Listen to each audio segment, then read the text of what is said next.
Hi hello అందరికీ నమస్కారం. Welcome to our channel. నేను ఆదిత్య. ఒలింపిక్స్కి సంబంధించిన అంశంలో దేశవ్యాప్తంగా అందరినీ బాధ పెట్టినటువంటి అంశం ఏదైనా ఉందంటే వినేష్ పోగట్కి సంబంధించినటువంటి అంశం. అధిక బరువు కారణంగా స్టార్ రెజ్లర్ వినేష్ పోగట్ని అనర్హత వేటు వేయడంతో ఆమె ఒలింపిక్స్లో జరిగినటువంటి ఆ ఇదిలో మనందరం బాధపడ్డ అంశం మనందరం చూసాం. ఇప్పుడు తాజాగా మరోసారి వినేష్ పోగట్ తెర మీదికి రావడం జరిగింది. అది కూడా రాజకీయాలకి సంబంధించినటువంటి అంశంతో మరోసారి తెర మీదికి రావడం జరిగింది. ఇప్పుడు ఎక్కడ చూసినా కూడా దేశవ్యాప్తంగా వినేష్ పోగట్ వర్సెస్ బబితా పోగట్ అంటూ ఉన్నారు. ఇది కూడా రాజకీయానికి సంబంధించినటువంటి అంశాల్లో. ఇక తాజాగా హర్యానాకి సంబంధించినటువంటి ఎలక్షన్ నోటిఫికేషన్ ఇవ్వడం జరిగింది. అక్టోబర్ 1న అక్కడ ఎలక్షన్స్ జరగనున్నాయి. సో ఇకపోతే వినేష్ పోగట్ గతంలో కూడా చాలాసార్లు ప్రస్తావించారు, రాజకీయాల్లోకి వచ్చే అంత ఇంట్రెస్ట్ నాకేమీ లేదు అని చాలా సందర్భాల్లో ఆవిడ చెప్పారు. కానీ తాజాగా ఆమె ఒలింపిక్స్లో ఆమె పైన పడినటువంటి అనర్హత వేటుకి సంబంధించిన తర్వాత తను తిరిగి మళ్ళీ స్వదేశానికి వచ్చినప్పుడు కాంగ్రెస్ ఎంపీ దీపేందర్ ఆమెని పర్సనల్గా వెళ్ళి కలవడం, స్వదేశానికి ఆహ్వానించడం ఇలాంటివన్నీ మనం చూసాం. సో తాజాగా ఇప్పుడు వినిపిస్తున్నటువంటి అంశం ఏదైనా ఉంది అని అంటే వినేష్ పోగట్ కాంగ్రెస్ తరఫున హర్యానా బరిలో ఉండబోతున్నట్లు, అది కూడా తన ప్రత్యర్థి బబితా పోగట్ పైన ఈ రేస్లో ఉండబోతున్నట్టు ఒక అంశం అయితే తెర మీదకి వస్తుంది. ఇక్కడ మనం మాట్లాడుకోవాల్సిన అంశం ఏంటంటే వినేష్ పోగట్ని ఎవరైతే కాంగ్రెస్ ఎంపీ దీపేందర్ ఉన్నారో ఆమెను కలిసినప్పుడు రాజ్యసభకు పంపించే అవకాశాలు ఉన్నాయని అప్పుడు కూడా ఒక వార్త అయితే బయటకు వచ్చింది. ఇకపోతే ప్రస్తుతానికి రాజ్యసభ కాదు, హర్యానా బరిలో వినేష్ పోగట్ని కాంగ్రెస్ తరఫున బరిలోకి దింపబోతున్నారు. అది కూడా తన ప్రత్యర్థిగా బబితా పోగట్ ఉండబోతున్నట్లు ఒక వార్త అయితే ఇప్పుడు వినిపిస్తూ ఉంది. సో మరి ఈ వార్తకి చెక్ పెట్టాలి. ఈ వార్త ఎంతవరకు నిజం అనే అంశం తెలియాలంటే ఇంకాస్త మనం కూడా వెయిట్ చేయాల్సిందే.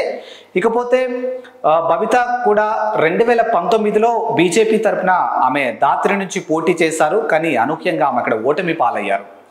సో మరోసారి హర్యానాలో జరగబోతున్నటువంటి ఎలక్షన్స్లో బీజేపీ తరఫున బబితా పోగట్కి టిక్కెట్ వచ్చే అవకాశాలు ఉన్నాయి అని చెప్పేసి చాలా మెండుగా వినిపిస్తూ ఉన్నాయి. ఒకవేళ బబితా పోగట్కి కనుక అక్కడ బీజేపీ తరఫున టిక్కెట్ వస్తే మాత్రానికి ఆమె ప్రత్యర్థిగా కాంగ్రెస్ నాయకులు ఖచ్చితంగా వినేష్ పోగట్ని బరిలో దింపే ప్రయత్నాలు ఉన్నాయన్నట్టు చాలా స్పష్టంగా తెలుస్తుంది. మరి ఈ రాజకీయాలు ఇద్దరు అక్కా చెల్లెల మధ్య ఎంతవరకు తీసుకెళ్తుంది, మరి అక్కా చెల్లెల రాజకీయం ఏ విధంగా ఉండబోతుంది, ఒకరినొకరు ఎలా ఎదుర్కోబోతున్నారు అనే అంశాల మీద ఇప్పుడు చాలామంది ఆసక్తిగా ఉన్నారు. ఇక చూసుకుంటే వీళ్ళకి అంటే బబితా పోగట్కి వినేష్ పోగట్ కుటుంబాల మధ్య కూడా అంత అనుకున్నంత సంబంధాలు లేవు అని గతంలో ఒక చిన్న ట్వీట్ ద్వారా నెటిజన్లు మాట్లాడుకునే సందర్భాలు మనం చూసాం. ఎందుకంటే వినేష్ పోగట్ ఒలింపిక్స్ గేమ్స్ తర్వాత ఒలింపిక్ గేమ్ నుంచి తర్వాత తిరిగి స్వదేశానికి వచ్చిన తర్వాత సరే అధిక బరువు కారణంగా ఆమె మీద అనర్హత వేటు అయితే వేయడం జరిగింది. సో అదంతా పక్కన పెట్టేస్తే ఇప్పటి వరకు నన్ను ఇక్కడి వరకు తీసుకొచ్చి ఇక్కడి వరకు నన్ను సపోర్ట్ చేసి నన్ను ఇక్కడి వరకు తీసుకొచ్చిన ప్రతి ఒక్కరికి అంటే స్టార్ రెజ్లర్లందరికీ కూడా పేరు పేరున ధన్యవాదాలంటూ ఆవిడ అందరినీ మెన్షన్ చేయడం జరిగింది. కానీ వాళ్ళ పెద్దనాన్న మహావీర్ పోగట్ను మాత్రం అందులో ఎక్కడా మెన్షన్ చేయలేదు. అదే అంశాన్ని బబితా పోగట్ వాళ్ళ హస్బెండ్ ఆమె భర్త మీ పెద్దనాన్ని నువ్వు గుర్తు చేసుకోలేదు, మర్చిపోయావా అంటూ ట్వీట్ చేయడం జరిగింది. సో ఆ ఒక్క ట్వీట్తో ఇటు వినేష్ పోగట్ ఫ్యామిలీకి అటు బబితా పోగట్ ఫ్యామిలీకి అంత అనుకున్నంత మంచి సంబంధాలు లేవేమో అని నెటిజన్లు మాట్లాడుకోవడానికి ఒక చిన్న తావు దొరికింది అన్నట్టుగా మాట్లాడుతూ ఉన్నారు.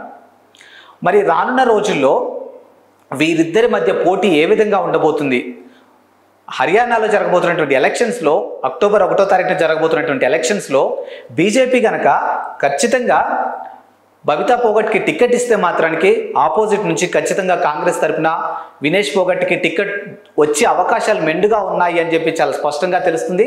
అది కూడా తన ఎయిర్పోర్ట్లో రిసీవ్ చేసుకోవడానికి స్వదేశానికి వస్తున్నటువంటి వినేష్ పోగట్ని రిసీవ్ చేసుకోవడానికి కాంగ్రెస్ ఎంపీ దీపేందర్ వెళ్ళారు కాబట్టి ఇదే పెద్ద క్లూ అన్నట్టుగా మాట్లాడుతూ ఉన్నారు.